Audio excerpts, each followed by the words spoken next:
Hey everyone, and welcome back to Robbie's Backstage Bants. Today I have a lovely guest joining me who has been on Broadway. Would you like to introduce yourself? Hi everyone, my name is Corey Snide. Yes, I have been on Broadway. And I'm joined here by Bobby and Frankie today because they're snuggled. We have three guests today, not just the one. We've got three with Yeah, you get a the full dogs. and they'll tell you about their good. Broadway. Well, Oh wow, really? Broadway dogs. Yeah.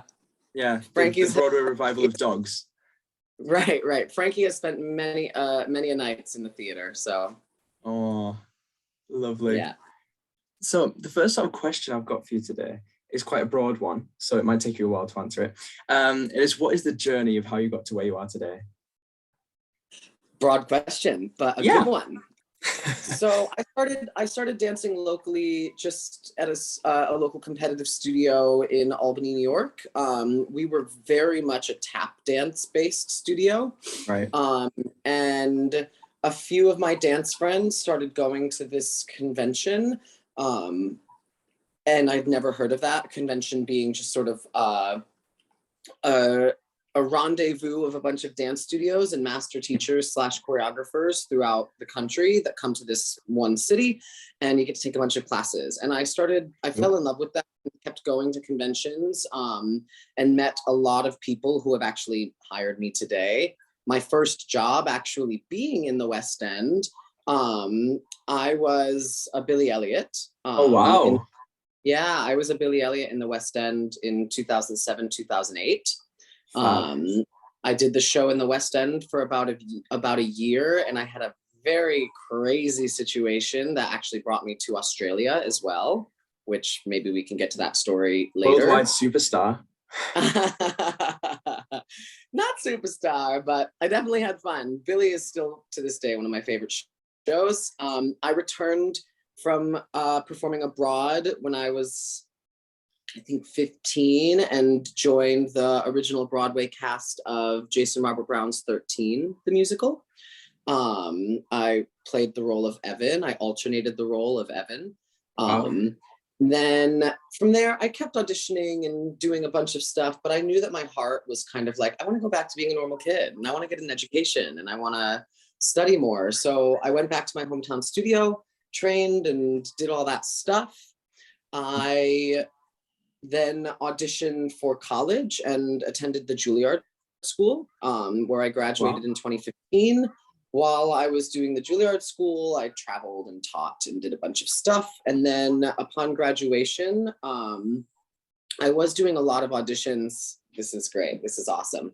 I was doing a lot of auditions for TV, for companies. And then I just sort of felt my heart drawn to theater again.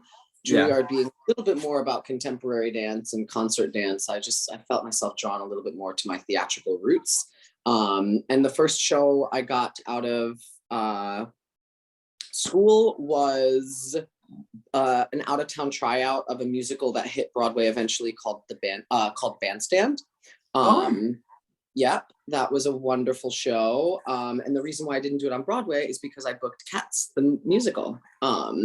I was the dance captain. I ended up performing every single male track in the show, except for like the adult cats and even some of the female tracks. And then after that long and intense run, I was with the show for like 18 months. I took some time off and moved on to the original revival of Carousel on Broadway, the most recent revival, where I was also the dance captain. From there, I got an offer from Andy Blankenbuehler to travel with him to the UK again to assist his choreography team on the Cats film that I also performed in. And then upon return, I performed in a few other like just little smaller gigs. You might see me in the Heights film and a few other things. And then I returned just in time for the most recent West Side Story revival, which I performed in until the pandemic. The pandemic happened, unfortunately, and the show decided it wasn't going to return. So I decided actually to move upstate. I started my own business in school called the Capital District Arts Initiative.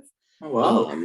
And that is arts education, community outreach and development, as well as the eventual goal is to create a production company and sort of contribute to the development of the regional arts community here.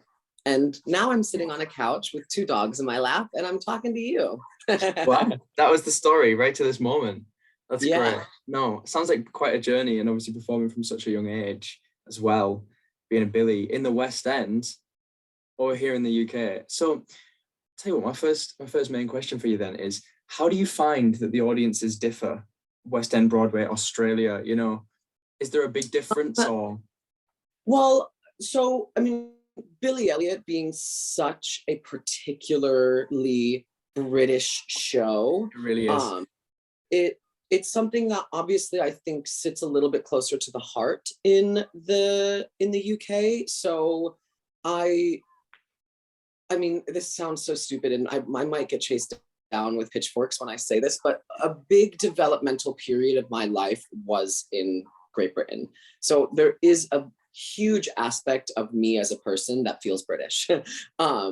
So so I feel very connected to that story. I mean, it's so silly to say, but like I'm the one that's obsessed with British history. I watch The Crown. I watch every movie about Maggie Thatcher. I mean, I watch everything British. And then you ask me about like American TV shows, and I'm like, huh? So I relate to that a lot. Also, the story of Billy is something that I feel like was my life. Coming from a not as financially well-off family and struggling with being a boy dancer. That was sort of my story. And that story is what tracked throughout Australia and the US. The Australian community, I think, knew a little bit more about it, but I think in that show, that rendition of the show, they needed to be a little bit more descriptive and help people into the story. Yeah. In the US, I have to admit, I don't think people really understood the miners' strike and all of that stuff. So the US, I think, needed a little bit more glitzy and glammy version of the show. And yeah, I mean, I loved performing in the West End. I loved working in the West End, especially when I got to return to it. And as almost a decade later, I got to return to the West End to work. And I loved it. I mean, I miss the UK every day of my life. I'm not there. Well, you need to come back. You're more than welcome back in the UK. I'm sure we'll find you somewhere. You can be in something. We'll find something for you. I'll sweep the stage door dust if I have to. I'm sure we'll get you a job. So did you always know that this was what you wanted to do then as a career? Yes. As soon as I was a kid, that I was a very, very shy child. It took my mother, my mother took me to my first dance class, and I sat on the bench for 3 months before I even walked out on the floor. Totally intrigued, totally invested, but not yet having the confidence of expression to put myself out there. And then there was just one random day. It was actually, my mother said, she was like, it was the last time. I was like, if you don't walk out on the floor, and she didn't say this to me, but she said to herself, like, if he doesn't walk out on the floor, I'm just going to assume it's not going to happen. And it was that time that I, of my own volition, walked out on the floor, and I never stopped. Sounds so silly, but I, at the age of 6, decided that my company that I was going to create was going to be called Choreography. And I mean, as a 6-year-old, I thought, like, I was like, I'm a genius. So I knew, I mean, I was always making up dances and all that. I actually didn't know too much about theater. I mean, I knew that was something that you could do, but I didn't know much about theater or even concert dance. Tap was really what I did. And that's what I think got me Billy Elliot. I spent, tap was, I think, the last part of the audition, actually. And that was what I'm strongest with. I did everything. They tested us in ballet. They taught us one of the combos. I think we learned a little bit of like electricity. I might even remember. I could do Billy Elliot from top to bottom right now. It's ingrained in every five, right. It's ingrained in every fiber of my being. So like I said, they did everything. They sang us, they tested an accent, they flew us out to London, and we did tumbling, dialect, all of that other stuff. And then they were like, okay, cool. And we should probably see if you can tap. And I was like, yeah. I was like, okay, cool. This is good. So tap was really my way in, and Billy was really what showed me, okay, Frankie, go get comfy. Billy was really what showed me what it meant. Like I knew I was going to dance for the rest of my life, but I didn't know what that meant professionally. I just knew I was going to dance. And Billy really secured, oh, this is what a career as a performing artist looks like, and the power of performing expression and all of that other stuff, and what it can for people. So Billy really secured it, but I knew that I was going to be creative for my whole life. Yeah. And, you know, you have fulfilled that as well. Now, we've talked about the incredible shows you've done. I think a really special thing is bringing Cats back to Broadway with a brand new production. So let's talk about that. Now, obviously, you were a dance captain. For people who don't know, what is a dance captain? So the dance captain is I spend a lot of time with the choreographer in the creative process, trying to learn their show. What is it that they see is the choreography? How is it that I can uphold that when the choreographer steps away and leaves the show with me? Cats being such a dance heavy show, they actually had what's called a resident choreographer. So dance captain being here, resident choreographer being really choreographic supervisor for the run of the show while the choreographer's gone. Dance captain is just a smaller version of that. So it was my job to, when we're on our 300th show, it's my job to be able to look at the company and remind them what it felt like on opening night, and remind them how to keep it motivated and keep the feeling of it and the life inside of it alive. And Absolutely. It was really special that for Cats, because our rendition was, I think also the UK's rendition was an updated version of it, but our rendition, Andy Blankenbuehler, the choreographer, wanted to respect and honor and carry through some of the most iconic moments of Gillian Lynn's brilliant work. So it was brilliant because as a dance captain, it helped me connect to, I mean, it was a very modern dance-based Broadway show in the 80s when it was choreographed. So my Juilliard training sort of came in there, and I got to really use that skill while also getting to do the more contemporary theatrical version as well. So it was great. I mean, it was really such an honor.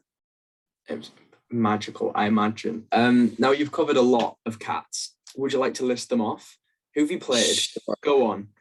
So I originated in our show. I started as Coricopat, one of the psychic twins, and I covered Mistopheles.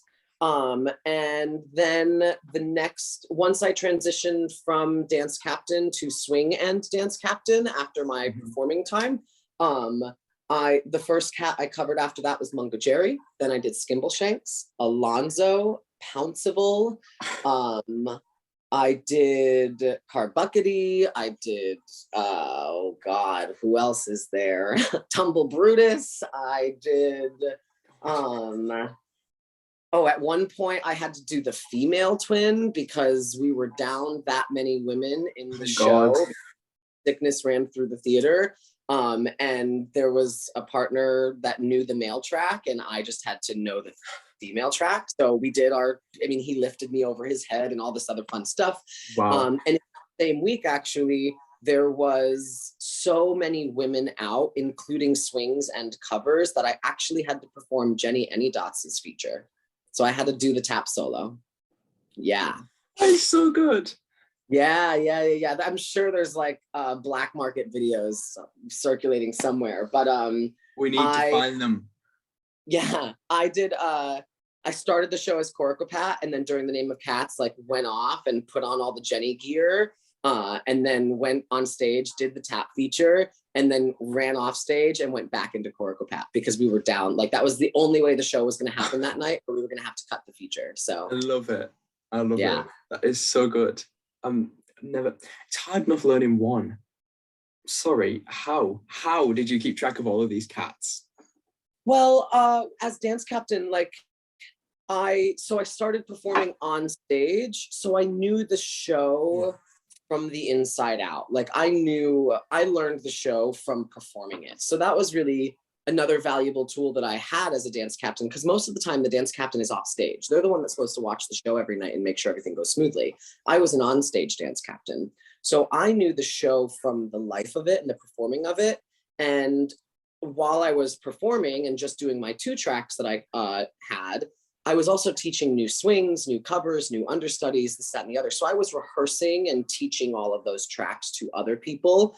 So by the time actually it got to my transition, they said, hey, listen, we can either hire another new swing who's going to cover all the 9 tracks, and you will have to teach them all of the 9 tracks and be in rehearsals for all of the 9 tracks. Or you can just transition off stage, cover everything, get to dance your way through all the roles, and maybe hopefully not be in rehearsals as often. And I said, I think I'll take option 2 for 500. Yeah. Yeah, I don't blame you. So you just knew them, essentially. I knew them. It was just ingrained in. Yeah, and there were some times in the show like where I'd find out moments before I was supposed to go on, and there's things called split tracks where, like, as you knew, like when you're down that many people and you only have so many covers, you have to like combine 2 of the cats and just make sure you satisfy both of their most important moments. So I'd have to do this cat and then make sure I actually got over there to do that cat in one moment. And so it just got to a point where I was just like, now there's no version of the show that I don't know. And sometimes I even had to like dance captain on the spot. One moment we do this like big rolling lift, and then a girl's supposed to get like thrown up into the air, and I was the cat that did the rolling part of it, and I'm supposed to send her into the other 2 guys, and I reached for her, she wasn't there, I went like this, and I saw that she was off stage in the wings, and I looked at the boys, I gave them a double clap, and I launched myself into their arms and like did it myself. So that is so good. Yeah.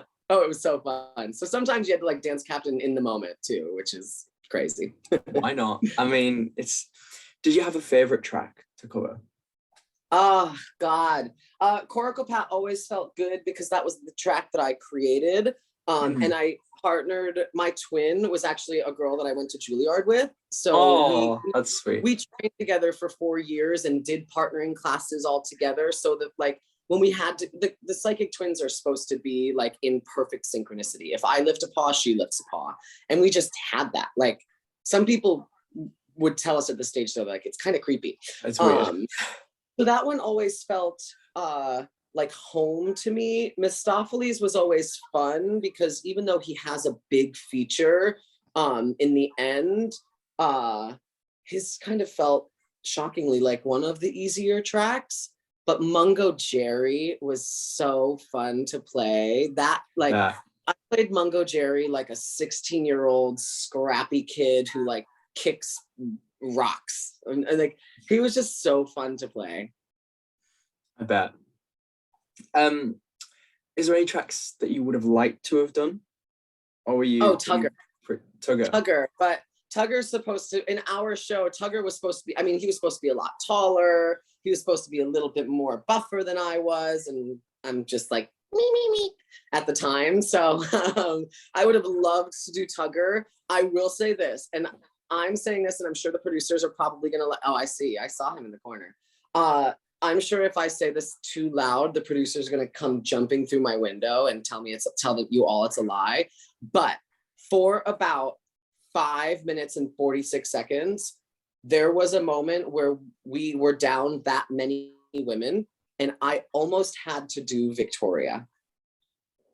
Almost. I don't think it was gonna happen. Like, I don't think it was ever going to happen. Like, I think the producers would probably have just shut the show down for the night. But there was a moment, but that would have costed them millions of dollars.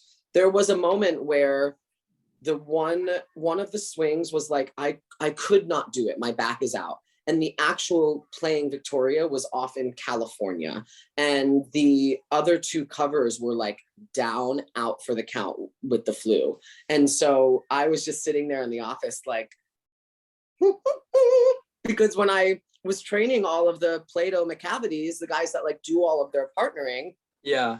I would throw myself over their shoulders. And so I was like, every single one of the covers has lifted me before, and we could modify it if we needed to, whatever. But I was like, I can do this track. And I will say, there was a moment where I saw everyone in the office go, and then they all shook their head and they were like, no. But it was so close. It nearly happened. It nearly happened. Well, I don't know how you've coped 18 months in that show. It's hard. And then transitioning it to the film was a whole different experience. Of course, let's talk about the film. What was that like? It was interesting because we came in as the second team. There was originally a choreographer, and I honestly, I don't even know why it didn't work out. So we sort of came into it like 6 weeks into production already happening, and there wasn't any availability to reschedule or delay or get those 6 weeks back. So it was crunch time. It really was crunch time, but I was the assistant choreographer. And so I really got to be a part of the creative process. And since I had already done Andy's version of the Broadway show, we were able to pull some material from that and make use. But when you transition it from a proscenium version of the show to now having full scale, I mean, the set that's built, everything you see in that set was built. I mean, obviously they like green screen the top part of it, like the sky. But if we were dancing on a set piece, we were dancing on a set piece. There was the only thing that was like a big green screen set was the railroad track in Skimbleshanks and the big lion in Trafalgar Square. Like everything else they built. And so it was just so fun. And we got to go on the set and reimagine Mungo Jerry Rumple Teaser from what we knew in the Broadway show. But then suddenly we had this, I mean, it was a 20-foot tall bed. So we got to play with it, and we had flying wires. And then we had a high-heeled shoe that we could like put ourselves. I mean, it was just so fun to take a show that, as I've said in this episode, I know Cats, our version of it, inside. If you put me on stage tonight and told me to do any one of those tracks, I would be able to do it. So, so to take that knowledge and then just totally blow it wide open and have infinite possibilities was really, really exciting and interesting. But it did also come with different visions. Like Jason Derulo's Tugger was very different from the Tugger that I knew, and maybe the Tugger that you know. Mungo Jerry and Rumple Teaser were very, I mean, it was a totally different song, not the theatrical Mungo Jerry. Theirs was a little bit more mysterious and sneaky. So there was a lot of reimagining, but it came from such an anchored place. And then as assistant choreographer, I had so much fun. I mean, not to like toot, but I had private lessons with Taylor Swift sometimes. Like she'd call the production company and say like, hey, I'm coming, I want to come in and just rehearse my number. And the choreographer was like, well, we're both, me and my associate are on set, so I'm just going to send you to the studio with Taylor. And I was like, okay. Same thing with Rebel Wilson. Like she was on set one day and her and I sat, and she was like, I'm gonna go take a break now. And I was like, okay, Rebel, sure, you take a break. And then she'd be like, okay, I'm ready. And we'd rehearse a little bit. Jason Derulo, same, like I got to work with. That's so cool. It was so cool. It was so fun. It was really hard. I mean, if you know, the show is hard itself. And filming it was really, really hard. Listen, filming looks like this big, gorgeous, glamorous experience. It's hard. And there's tensions on set. And there are sometimes disagreements. And there were times where we had to I mean, I told you I dance captained on stage in the moment sometimes. There were some times where the director would walk on set and say to the choreographer, I don't think it's working. And we'd be like, And then we'd have to like re-choreograph an entire number just on the spot. So it was hard, but I love cats, and some people hate cats, but I love cats. And I don't even know if the film turned out to be fantastically amazing, but I was really proud of the work that we did, and I love that show. So absolutely. And on that note, I think we should move on to one of the final things today, which is a nice little cats quiz that I've written for you. Oh God, okay. Yeah. I've boosted myself up saying I know the show inside unfortunately, out. Unfortunately, it's nothing to do with can you play Gumby Cat right now. It's more general knowledge, but we can try. The first question is, how many songs are in the original Broadway cast recording? According to Spotify, this is. According to Spotify, I would guess that there are 32. There's 21. 21. Okay. Well, I'm glad I overestimated because there's a lot of songs. There's more than you think. Yeah. Oh, Are God. you sure it's not 32? It feels like 32. Yeah. It does. The next question should be a little more easy because, what 3 things does Gumby Cat teach the mice? Music, crocheting, and tatting. Damn right. I mean, you would know. Of course. I would know. Those are actually the only words I sing in that role. So. The next one is one you've also played, so this shouldn't be too hard. Who are a notorious couple of cats? Mungo and Rump. This one, I feel embarrassed for putting this question in, but I'm terrible at writing questions. Who wrote the music? Andrew Lloyd Webber. And I know I missed a prefix in there. Who even knows what that is anymore? Let's be real. He's got like 7. Sir Right. Lord King, yeah. Right. And the final question of this gorgeous little quiz is, what is Cats based off? Who knows? No. It is based on T.S. Eliot's book of oh God, now the title is about to escape me, but I know it's Practical Cats. Yeah, that was right. It's just Practical Cats? I thought it was like Old Possum's book. Isn't, huh? Old Possum's book of Practical Cats. Old Possum's book of Practical Cats. That's right. But you got Book of Practical Cats and T.S. Eliot, so you can have that. So it was that. Okay. 4 out of 5. I would definitely think that was a great thing. But aside from that, I just want to thank everyone for watching this episode. I want to thank you for joining me, and I want to tell everyone to like, comment, and subscribe. Follow the both of us on social media. That will be in the description. And thank you for watching. I'll see you on the next episode.